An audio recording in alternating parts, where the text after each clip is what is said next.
standing stretch series that you can do anywhere, anytime. All you need is a chair. Let's get started. Start by facing the chair, hands on top. Step one leg back and press the heel down towards the floor. The front leg is bent, and the longer your step is, the stronger the stretch will be. So we're stretching our calf on our back leg. And then you can bend the back knee a little bit. It's still a calf stretch, but a little bit more about the ankle this time. Good, then step that foot forward, catch onto the back foot. Now, if you can't catch onto the back foot, you could use an old tie or an old belt. Just make a loop, put that at the front of your ankle, and hang on to that instead. But of course, if you can catch onto the foot, you don't need that. Try and bring that knee back next to the other one and use your abdominals a little bit at the front to keep your lower back a little bit longer. And it will feel like it's stretching the front of the thigh. Good, let's do the other side. So we step the foot back, press the heel down. The more you bend the front leg, the stronger your stretch will be as well. Then we're still stretching the calf, just bend the back knee a little bit, stretching the ankle.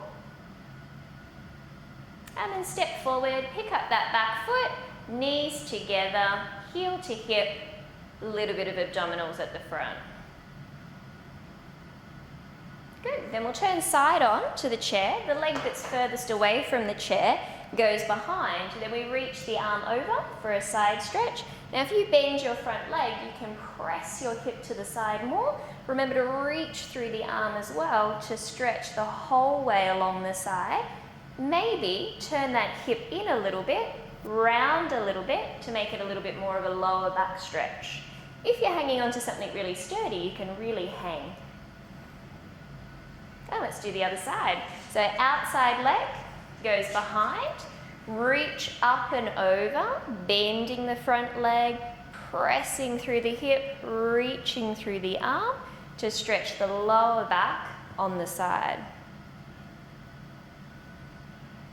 And then come up tall, shoulder stretch, hands on top of the chair, walk the feet back, send the hips back, and relax the chest down towards the floor. So you're stretching your shoulders and your upper back. You're making pretty much a right angle with your body, but keep your ears in line with your arms.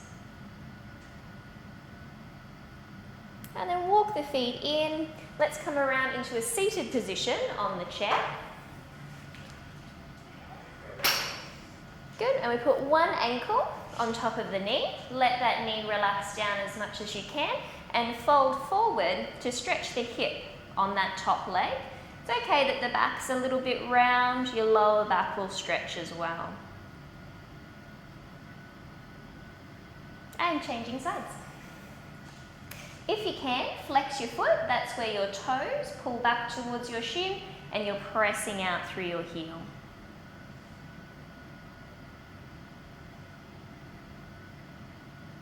And then we'll come up tall, take the feet out nice and wide. You might need to move forward on the chair and fold forward. Just relax down, letting the head hang, stretching the lower back.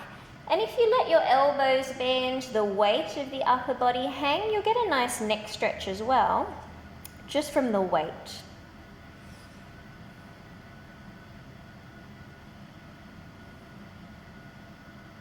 And then take your time, roll back up.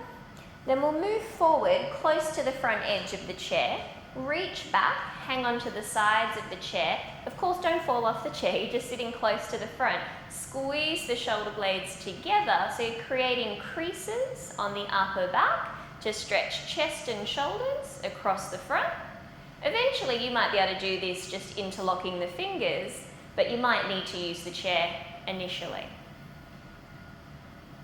Good, and then last one, just sit up tall where you're comfortable on the chair. One hand on the outside of the knee, other hand on the back, and twist. Look around over that back shoulder. We should feel the twist mostly in our upper back. And then we do the other side. Press against the knee, hang on to the chair, and twist around. Imagine using your abdominals as well as your arms to help you twist.